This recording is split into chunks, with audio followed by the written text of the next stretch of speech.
আসসালামু আলাইকুম রহমতুল্লাহ। এখন আপনাদেরকে দেখাবো যেগুলো আমি ওভারড্রাফের ভিতর যেগুলো আমি D76 লাইট লাগাইছিলাম। আমি এখন আপনাদেরকে দেখাবো এই লাইটগুলো আমরা কীভাবে লাগাইছি। এগুলো দেখতেছেন ওভারড্রাফ, যেখানে কাপড় চোপড় রাখা হয় সেখানে আমি কিভাবে লাইট ফিক্সিং করছি, কিভাবে লাইট লাগাইছি দেখেন। এখন কিন্তু লাইট কিন্তু অফ। আমি যখন ওপেন করব লাইটগুলো চালু হয়েছে দেখেন।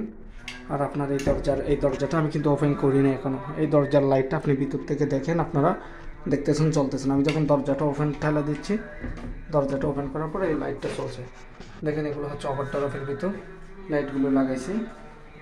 আপনি হ্যাঙ্কার দিয়ে এখানে কাপড় লাগতে পারবেন, আপনার যেটা প্রয়োজন এটা রাখতে পারবেন। এটা হচ্ছে ওভারড্রাফ দেখেন। আমি দরজা অফ করলে সাথে সাথে লাইট এটা অফ হয়ে যাবে। অফ হয়ে গেছে। এখন এই ওইদিকের যেটা ওইটা অফ হয়ে যাবে। আবার এদিকে আরেকটা দেখেন। প্রতিটা কিন্তু ওভারড্রাফের ভিতরে এইভাবে লাইট লাগাইছে। আপনার এখানে ডয়ার আছে, আপনি কাপড় চোপড় রাখার মতন সবগুলো রাখতে পারবেন এই ডয়ারগুলোতে। আমার লাইটগুলো আমি লাইটের কাজ আর সুইচগুলো কোথায় লাগাইছি দেখেন। এই সুইচগুলো ওভারড্রাফের লাইটের সুইচগুলো প্রতিটা সুইচ এখানে লাগাইছি দেখেন। দুইটা লাইটের জন্য দুইটা সুইচ।